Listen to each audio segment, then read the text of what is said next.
Pinkertons Ghosts is a horror anthology podcast by Superversive Radio, with no affiliation with any detective agency, person, real or imagined, or the dark forces of Outre-Terre.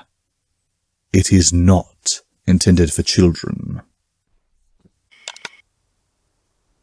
The night I took Jack from the altar.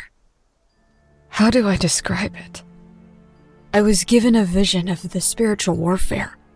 I saw the deeper truth, the sight beyond sight. Went further in and further up, or maybe down. The things I passed, the distance I traveled was too far and too long for this single night. What could I say?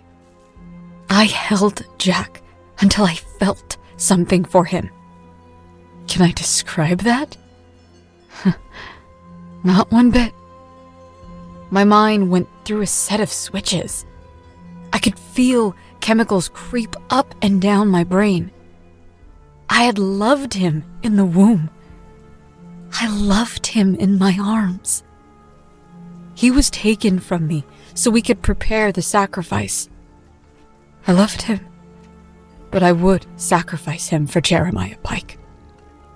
I loved him as I wrapped him in the cloths. I loved him as I dabbed his eyes with the special ointment and oils that would bring him into the right mode to be sacrificed. It would not do to merely be a child of mortal parents. He must be aware, and those outside must be aware of him.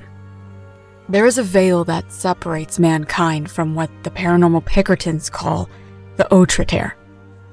Things can reach out and touch mankind. The elves treat mankind as cattle for their tithes. Monsters may devour men and cause fear. But mankind has a protection from God. These things may not touch Christians in territories with faithful churches. Jack could not be brought into a Christian protection. Jack must be given oils and savors to make him attractive to the things beyond the veil. He must attract the right gift givers. Otherwise, we would just be killing a baby. I was brought to the altar.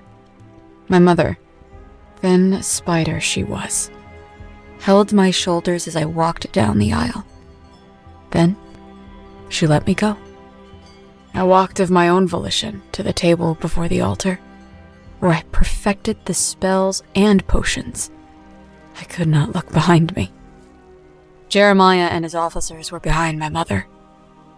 No one could help me. I had to sacrifice on my own volition.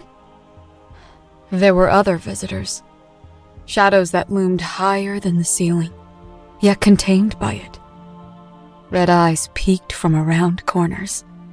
Masked figures stood in certain places, the distance between them following the golden mean. Others and more stood silent and waited. I heard howls and laughter outside. If I did this thing, elvish immortality would be given to the parents of the loved child who gave him to the fire. That was the promise. This was before I knew how often those creatures lie. This deep in the darkness, where shadow and light seem the same. How could you tell what was truth when you only knew lies? Jack was wriggling within the wrapping. I was dressed in ceremonial garb, a tunic like toga. I finished the anointing. I looked into his eyes, and I loved him. I grabbed him and threw myself out of a window. There was no glass. My feet touched grass, and I ran for the forest. I did not know where I would go, but I knew I had to run. Does poured out of the forest and met me halfway to the trees and surrounded me. They trampled my footprints and broke off in one direction or another. They bleated and pushed me up if I tripped as I ran pell-mell to the dark woods. I knew these woods. I could escape with Jack. Men and women and things climbed out of the windows and rushed out the doors. Jeremiah Pike bellowed orders, pleaded with me to come back, and spoke dread oaths if I did not come to him now. Others chased after me. Jeremiah Pike was not one fleet of foot, but I knew he could endure. Faster men and beasts chased me. I was halfway to the woods. I would be caught. I looked up. I had no words, no names, but I cried out for intervention from good powers with all the desperation of a mother who fears for her child. I was not so stoic then. My eyes dazzled me, and I saw above me, both near and beyond, the firmaments of the heavens, watchers, shadows, and angels. Some laughed for joy, and others roared with rage. I begged for their help from those things which I knew without knowing favored me. Their star eyes glittered with amusement, and one of the angels clapped his hands like a master summoning servants. I heard howls, and then I saw wolves leap out of the forest. They charged into my pursuers. Their teeth found throats and groins. These men were not equipped for combat, only for rituals. Others, including Jeremiah Pike, pulled out Athamanes and ceremonial swords to defend themselves. The does who had run interference for me in my first escape disappeared, each leaping to the left and right at different points.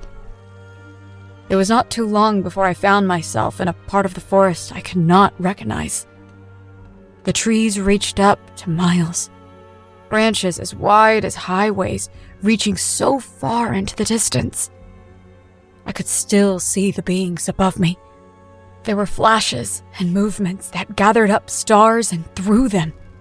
Hands larger than galaxies struck bodies, and swords with light like the sun waved, slicing away something that added stars to the sky.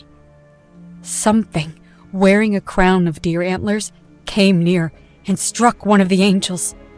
Light splattered the sky, but the angel wrestled its foe and threw it into the dark between the stars. A new constellation formed. If I blinked, it disappeared, but my next blink brought it back. Crouching over Jupiter, a burning club of bone and asteroid in its hand. I started to scream. I did not know it then, but I was seeing war in heaven. Curse my eyes. It is not good for man to know the doings and wars of the angels against the thrones and powers and dominions, and worse. The two beings clashed again. They struck each other physically, but I saw what could have been their mouths move. They argued as the angel caught the weapon and pulled out a dagger made of gold and sunlight. I realized the verbal argument meant more than their hand-to-hand struggle. My exhausted mind could bear no more. My eyes burned in their sockets like Roman candles. The pain could not be borne, and I fell unconscious. When I woke, I was still in the forest larger than life. It was still night, or another night. The moon rose so low it took 1/10 of the horizon. I could see strange pockmarks and shining domes. Where was I? Jack's cries brought me to action. I fed him and cared for him as I could. My boy was a pink wriggly thing, and I loved him so much. I needed calories. I needed food. I got up and walked forward. It had been the end of summer. There was food to be had in every forest. Not good food. Practically poison if I could not light a fire or find water. But food enough that Jack would not starve today. The landscape was different from what I remembered. Rocks shot out of the earth like dolmens and eroded tomb entrances. Moss covered every inch, even when it would not be natural. I climbed over a few until I heard sobbing. I investigated. I will admit, I was more motivated by food rather than altruism. Laughter erupted from all around me. cruel and haunting. It was not the laughter of joy, or a gut-blasting joke, or even some surprise. It was ironic and knowing. It knew something, and thought it was funny that I did not. I found the source of the sobbing. A girl hugged her knees, her back to me. I asked her... I don't remember what I said. She turned faster than thought. At one point she was weeping. At another, she stared at me. It was Venla. No other girl at my mother's commune was as close to me as she had been. She was my sister. I had missed her nearly every day. I reached out to her. I need you to let me in. I backed away as if I had been burned. Her eyes were cold, black. Pain radiated out of them, as if the endless dark between the stars had replaced the ice blue she used to have. I hurt. Let me in, and I won't hurt so much. I was surrounded by rocks. I could see a way out, past Venla. Look, I went to a place of burning and dark and torment. It hurts. It will never stop hurting. I need to be let in so I don't hurt so much. I ran, trying not to touch her. I crossed her fingers as they tried to grab me. They were cold, cold as ice. She screamed in pain. Her fingers smoked as if they were on fire.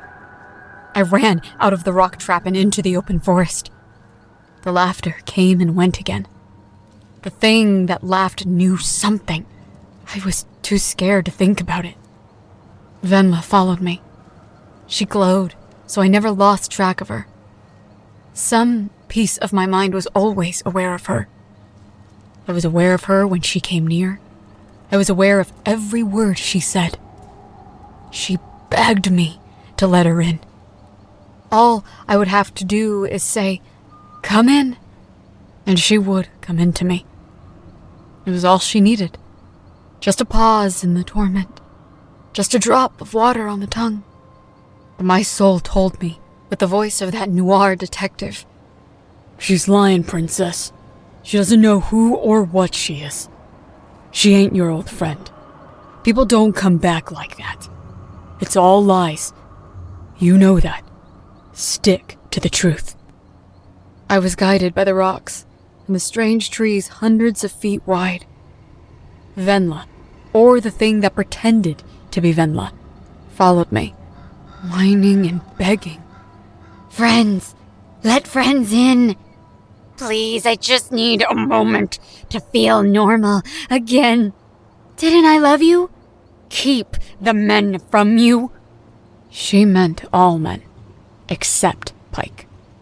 I concentrated on the forest while she needled me. I saw a woman like an owl, perched in the tree and watching me with luminous eyes. I saw a tree hollowed out and filled with a civilization of gnomes. They jabbered and threw rocks at me until I moved on. A panther stalked me for a moment until Venla screamed at it that I was hers. Sometimes Venla would disappear from my awareness and reappear.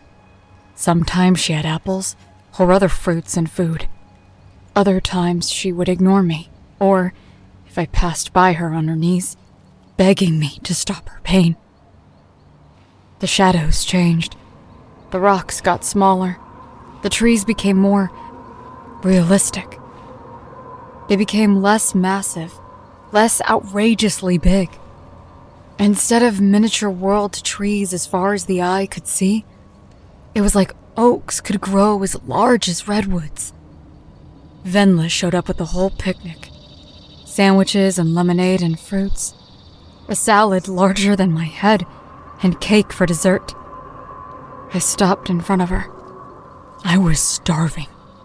I was dying for just a little food. I was a thin girl. You can eat with me? Please, just... Her voice was cut off by gunfire. Flashes of light broke the hypnotic temptation. Men dressed in armor that shone like searchlight beams fired guns at men cloaked in shadow. The shadowy men fired back. This fight was not so large as the titanic battle between angels, fallen and unfallen, that I was unlucky to witness before my fainting spell. These were men, real fighting men. Their spiritual natures burst from them like heat. Something was bringing the real to reality, and I don't know if the men could see it. It was always clear who was good and who was evil. Some of the men had women in armor and wielding weapons of war on their shoulders, whispering to them. Some had nothing, but insubstantial figures behind their backs protecting them. When they fell, pole-axed by a bullet, those who were dressed in shadow were pulled down to the earth. Those who were dressed in shining armor rose up. There was no question, no debate. Every man's allegiance was on his arm, plain for everyone to see, if they have eyes to see, and they received curses or rewards for it. Some of the shadow men burst asunder when they were killed, and more shadows poured out of them like blood. They wrapped around the soul, jeering and laughing. Not the strange laughter I saw no source for, but the laughter of someone who sees their enemy get what they deserve. Then the mirth would cease, and the shadows slipped away in the flashes of the muzzles. I crouched down behind the rocks. A hand reached down. It was one of the black-shadowed men. He stuck his head over the lip. Strange fires burned in his eyes, shedding no light. He did not see me. He vaulted over the rock and crouched behind another boulder in front of me. Bullets pinged off the stone, sending rock chips my way. One of the men in the bright and shining armor tackled him, and they rolled out of my sight. I crouched under an overhang, caging Jack with my body, looking for any way to escape unseen. I could not bear to look too hard at the men in bright armor, and I was terrified of the men cloaked in shadow. The two fighting men fell over my hiding space, knocking me down. The black shadow one pressed a knife into the chest of the man in shining armor. The light went out. Venla leapt into the shadowed man. The body twitched and twisted into unnatural shapes. One of his arms had been broken, and it tangled. It snapped back into place. The man screamed, at first in his own voice, and then in Venla's before the end. Just let me in! She dove at me.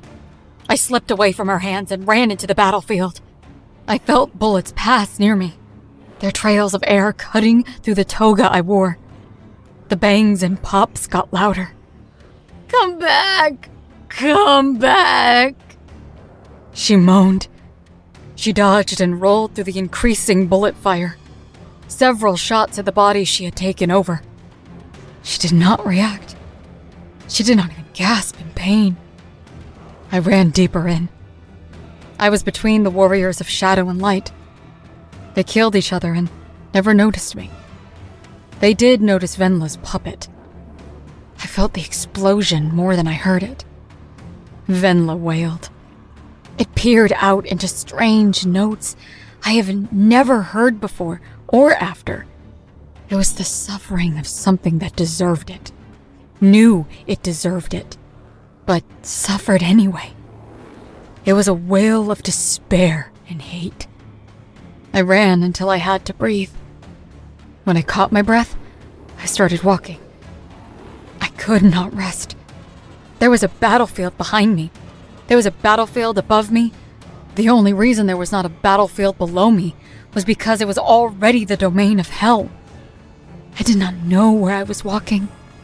I did not care. No, I had to care. I had to care very much.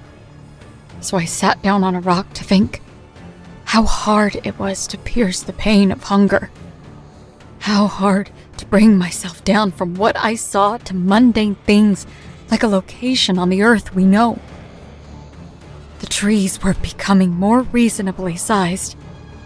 I felt near normal reality. I was entering into the world again. I considered myself, my hunger, and the fate of my baby Jack. I could not return to my mother, or the compound, even if I thought that there might be a single shred of decency in her coal briquette of a heart.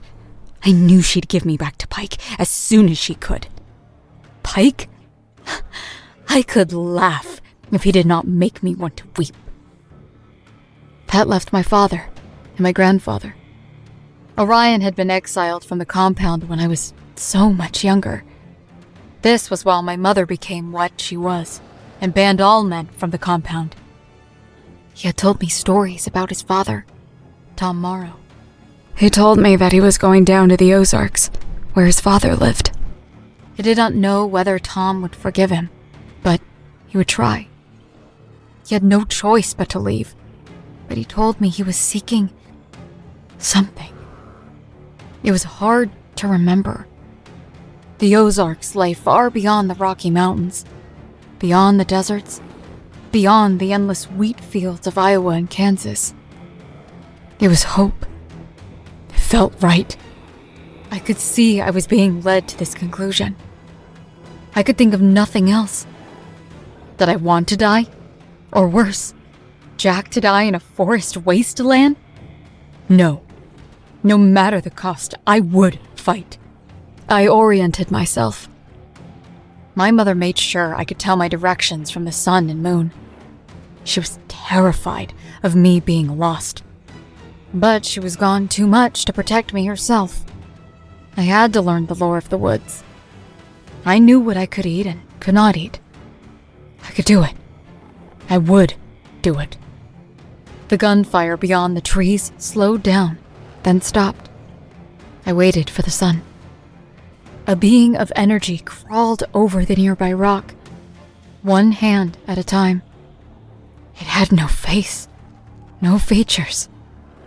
A noise like static television came from it.